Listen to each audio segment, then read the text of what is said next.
So, I have to ask. So you guys, in the show, you both play fictitious characters. Mm-hmm. So unlike a lot of the other characters who have these biblical templates they have to follow, do you feel that your characters, and this, either one of you can answer this first, do you feel that your characters are more free to just sort of be themselves without those comparisons? Yeah, I do, but there's kind of a few.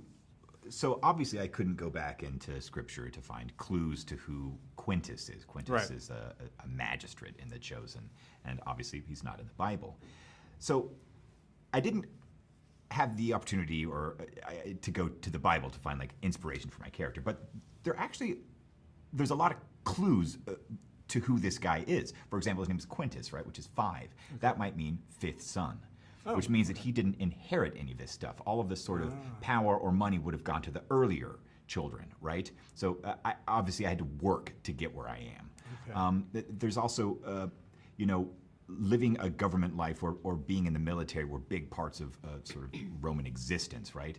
So I can go back and do research about how people rose through the ranks, how they got into civil service. Does that mean that military service is required? And I can actually get a lot of clues about his life and what kind of person he is. Right. So in some ways, I'm much more free, but in other ways, it's actually a little bit restricted because he lived a pretty on-the-path life. Okay. You know what I mean? Okay. Yeah, I'm gonna see if I can make this make sense with my words. In my head, this makes sense. So, freeing, yes, because yeah, see, already.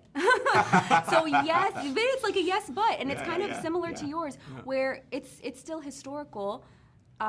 So you still have material that you can go back to and research of how were women viewed during this time. But what's so cool is that so free, but then restrictive on that side, but then free again because this woman is part of a group that sees women differently. Okay. So then that creates another freeing element that's so cool and so fun to play where, because I thought, okay, so let me research and see how should I behave or whatever, just to get an understanding of, what were the rules back then, anything that I could find. And then I had to throw that all away because I'm like, what am I doing? Like because as I was researching all this, I'm like, well, that sucks, and that sucks, and that sucks. Well, no wonder Rama's over here joining this gang because, of course, all of this is kind of messed up. Well, because another angle to the freedom can be terrifying, shall we say, in the sense that like a lot of the other actors know who their characters are and where the story is probably going to take them. Mm-hmm. You guys have no idea necessarily where your characters are going to go. And yes, I have seen the season. No, I'm not giving anything away. But still, when you get the scripts, do you find yourself thinking like, oh, what's going to happen to me? Because I don't know where this is going to go. And then when you do find out where your character is going to go, how do you react to that? Oh yeah. Lots of pacing, lots of okay, lots of that, lots of texting Dallas. There is that sort of excitement and unknown. Yeah. Peter, I thought there was going to be a wedding. So. We'll just leave it at that. We'll just leave it at that. This guy talking about a wedding. Yeah. I wore a different kind of wedding gown. We'll just leave it at that. Yeah. Seeing the two of you sitting together, it suddenly occurs to me that you both sort of have something in common, in that you're both linked to characters who have sort of an obsession with logic or rationality. Like your character is dealing with Matthew, and your character is dealing with Thomas, and you both. Compared to those two guys, you both represent sort of the more sort of quote-unquote normal perspective.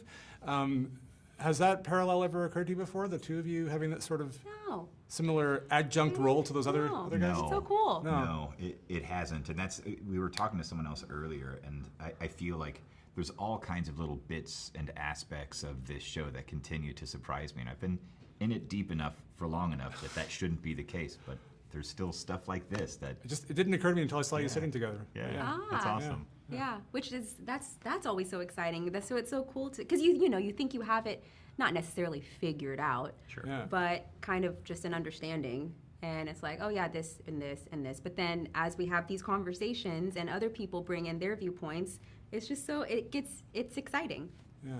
when you don't see it a certain way, and then now it just kind of opens up a whole new dynamic Yeah. of things. Definitely. Okay.